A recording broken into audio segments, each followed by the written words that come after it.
ইসরায়েলে বহুমুখী ক্ষেপণাস্ত্র হামলা করল ইরান। ইসরায়েলের বিরুদ্ধে সর্বাধুনিক ব্যালিস্টিক ক্ষেপণাস্ত্র ব্যবহার করে পাল্টা হামলা চালিয়েছে দেশটির Islamic revolution guard corps IRGC জানায়, প্রথমবারের মতো ইসরায়েলের অভ্যন্তরে বহুমাথার খাইবার শেকান ক্ষেপণাস্ত্র প্রয়োগ করা হয়েছে। এ হামলা ছিল অপারেশন ট্রু প্রমিস 3 এর অন্তর্ভুক্ত, যা 22 জুন পর্যন্ত 20টি দফায় পরিচালিত হয়েছে।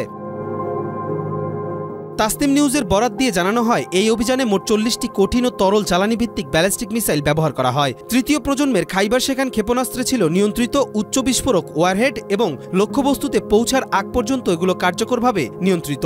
এতে মিসাইলের আঘাত আরও নিখুঁত ও ধ্বংসাত্মক ও প্রভাবশালী হয়। হামলার লক্ষ্য ছিল বেন গুরিয়ন বিমানবন্দর, ইসরায়েলের একটি জৈব গবেষণা প্রতিষ্ঠান ও সামরিক নিয়ন্ত্রণ কক্ষ।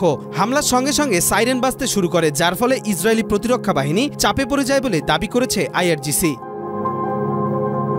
ইরান আরও জানিয়েছে, এখনও তাদের সামরিক শক্তির বড় একটি অংশ ব্যবহার করা হয়নি। 13 জুন ইসরায়েল ইরানের পরমাণু ও সামরিক এলাকায় বোমাবর্ষণ করলে 400রও বেশি মানুষ নিহত হন। এর জবাবে এই প্রতিক্রিয়ামূলক হামলা চালিয়েছে তেহরান। কবির চৌধুরী, মাই টিভি।